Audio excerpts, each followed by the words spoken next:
केटा आज मक्ख छ। तेरो फर्स्ट लभ हो? कोसँग हो भन्न? केटीसँग? यो पागल हो साला। केटी त थाहा छ नि, को केटी पो भने त? लिमा। ओइ रिमा त तेरो गर्लफ्रेन्ड थिए हैन? मेरो जीएफ थी, ब्रेकअप भइसक्यो अहिले। ल कसले दिएको ब्रेकअप? त्यसले दिएको नि। किन नि? त फर्स्ट लभ थिएछ हैन त्यसको? फर्स्ट नै थिए त्यो महिनाको। मतलब स्कुटीवाला केटा चाहियो रे, त्यसको साथीको बोयफ्रेन्ड स्कुटीमा घुमाउँछ अरे, मसँग त स्कुटी छैन, त्यही भएर ब्रेकअप देखि। साला त्यसको आफ्नो घरमा भैया साइकल छ यार। अनि अस्ति स्ट्याटस के हालेकी थिए? ट्रु लभ गर्ने केटा पाउन गाह्रो भयो रे। साला सिधै भन्नु नि स्कुटी भएको केटा पाउन गाह्रो भयो भनेर। गर्लफ्रेन्डको पाप धेरै गनायो भनेर बोयफ्रेन्डले दियो ब्रेकअप। अजीब समाचार छ। यस्तो हुने हो भने त मैले आफ्नो बुढीलाई उहिले डिभोर्स दिइसक्नु पर्ने। छोराले एरेन्ज म्यारेज गर्दिन भनेर जिद्दी गर्दा बाउले भने अन्डी मन्डी चण्डी एरेन्ज म्यारेज गरिनस् भने। के दिन आयो संसारमा लौ न। हङकङमा भयो चमत्कार, सौताको छोरा छोरी बीच बढ्न थाल्यो माया, गहिरिँदै गयो तिनीहरूको सम्बन्ध। पक्कै पनि ब्राजर्सको भिडियो हेरेर होला। होइन होइन अङ्कल केही पनि होइन। के समाचार आउन थाल्यो आज भोलि? छ्या, अस्ट्रेलिया पढ्न गएकी बुढीको भुँडी फुल्यो, 1.5 वर्षपछि पोल खुल्यो, बुढा भन्छन् होइन कसले के हुल्यो। पहिले कति राम्रो समाचार आउँछ, आज भोलि हेर यस्तो छ हालत। बाबा यो त न्यूज पेपर मात्र हो क्या, अझ युट्युबमा हेर्नु न कस्तो कस्तो न्यूज हुन्छ। अस्ति मैले एउटा भिडियो देखेको है, हेर्नुहोस् चाइनिजले फररर नेपाली बोल्यो भनेर लेखेको थियो। म पनि को न चाइनिज होला त्यस्तो खतरा नेपाली बोल्ने भनेर खोलेको है। भित्र त दया ह्याङ्ग्राईको एउटा इन्टरभ्यू हालिरहेको थियो क्या। अझ मान्छेहरूले कमेन्टमा के भने क्या, होइन यो चाइनिज त दया ह्याङ्ग्राई जस्तै देखिन्छ त। के सम्मको मूर्ख हो क्या, सब भ्यूज पाउनको लागि हो क्या। अनि अझ युट्युबे पत्रकारहरू हुँदैन, जहाँ पनि पुगेर हुन्छ यार। अस्ति एउटा युट्युबे पत्रकार कि 2 जना सेक्स गरिरहेको ठाउँमा पुगेछ, त्यसमाथि त्यसको कमेन्ट्री बाफ्रे। हेर्नुहोस् अर्जुन भन्दा खतरा निशाना लाउने मान्छे भेटिए, एकै झट्कामा गरिदिए वार पार अरे क्या। टाइटल के राखेको थियो भिडियोको? कञ्चनपुरमा भेटिए 3वटा तिग्रा भएको मान्छे। अनि आज भोलि फेरि त बाटोबाट टिकटकरलाई उठाउँदै इन्टरभ्यू लिँदै गर्दा रहेछन् क्या। अस्ति एउटा बाटोबाट उठाएर खोइ कुन चाहिँ राइडर भन्नेलाई इन्टरभ्यू लिएका रहेछन् है। बापरे मान्छे यत्रो छ है। सालेलाई साइकल कुदाउन आउँदैन राम्ररी, नामको अगाडि राइडर राखेको छ। त्यो भन्दा राम्रो इङ्ग्लिस पत्रिका पढ। मैले त कति कुरो थाहा पाइसके इङ्ग्लिस पत्रिका पढेर। के थाहा पाउनु भयो अङ्कल? अमेरिकाको प्रधानमन्त्रीको 2टा भ्याउतो रहेछ।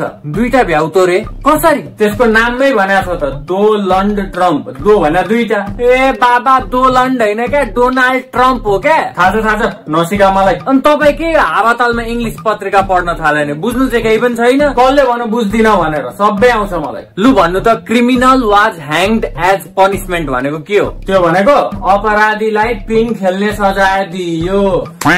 ए बाबा ह्याङ्ड भनेको झुन्ड्याउनु क्या, फाँसी दिनु। ए के थाहा त? हो तपाईँलाई यस्तै उल्टो पाल्टो इङ्ग्लिस मात्रै आउँछ क्या। गाह्रो सोध्छस् अनि कसरी आउँछ त? सजिलो सोध्न। लु सजिलो सोध्छु एउटा तपाईँलाई। काँक्रालाई इङ्ग्लिसमा के भन्छ? लु भन्नु त। काँक्रालाई इङ्ग्लिसमा खाख्रा। के भने त?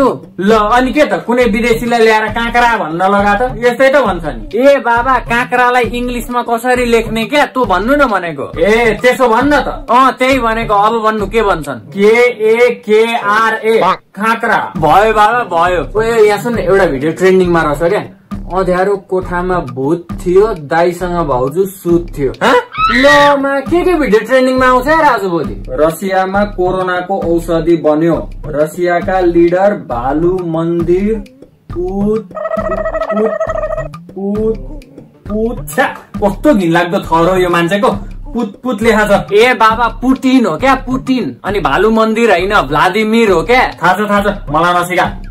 अनि बाबा यसपालि कुलमान घिसिङलाई हटाएर मुकेश राज काफले भन्नेलाई राख्न लाग्यो हो र? अनि अझ लोड सेडिङ हटाएको कुलमान घिसिङले होइन, त्यो मुकेश भन्ने अहिले आएर मैले हटाएको भन्दो रहेछ यार। पुरा क्रेडिट पो खान खोज्छ त मुला। काम गर्ने कालु, राडीको टाउकोमा आलु भने यही हो बाबा। मकै खाने भालु हो क्या। त्यो पुरानो भइसक्यो, यो नयाँ हो। अङ्कल पत्रिकामा अरू के लेखा छ पढ्नु न। छिमेकीसँग बुढाको सम्बन्ध छ भन्ने थाहा पाएर बुढी रिसाएर माइत गई।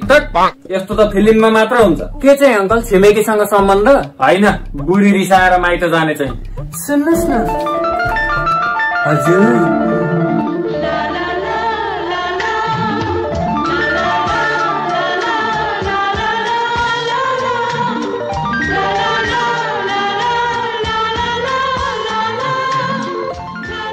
बटर दिनुस् न। बटार दिनु रे? के बटार दिनु? अहिले बटार दिनु? बटार्ने होइन के, बटर दिनुस् न। मेरी बुढीसँग माग्नु न है। ए बुढी, छिमेकीको बटार दे अरे, मतलब छिमेकीलाई थोरै बटार दे अरे। हवस्, म उतै गएर लिन्छु। बाई।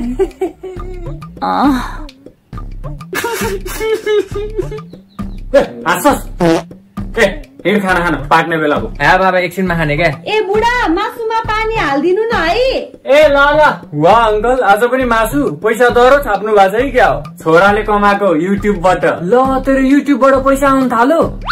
ल मा सही हो यार। बाबा कतिले कमेन्टमा के भन्छन् थाहा छ? मैले भुवन बामको जस्तो गर्न खोजेको अरे क्या। ल कसले भन्यो त्यस्तो? किन भने अरे? म भिडियोमा बाउ छोरा साथी राखेर बनाउँछु नि त, त्यसैले। ल त्यसो भए त यस्तो किसिमको भिडियो त भुवन बामले गर्नुभन्दा अगाडि गोविन्दाले आफ्नो फिल्ममा गरिसकेको छ नि। यसको मतलब के भुवन बामले गोविन्दाको चोरेको हो त? होइन। अझ हाम्रो देशका दिग्गज कलाकार महजोडीले यस्तो किसिमको भिडियो उहिले गरिसकेका छन्। संसारमा लाखौं मान्छे छन् यस्तो किसिमको भिडियो गर्ने। त्यो लिल्ली सिंह भन्नेले यस्तै किसिमको गर्थ्यो अहिलेसम्म। त्यो आशिष चञ्चलानी भन्नेले सुरुमा यस्तै किसिमको गर्थ्यो। त्यो नेपालमा के अरे, त्यो एउटा फुच्चे छ नि त विक्रम घिमिरे, त्यसले पनि यस्तै गर्छ बाउ छोरा जस्तो। यो एउटा फर्मेट हो, जसले पनि गर्न पाउँछ आफ्नो कन्सेप्ट राखेर। म त बुढो भए, नत्र म पनि दिन्थे अलिअलि त।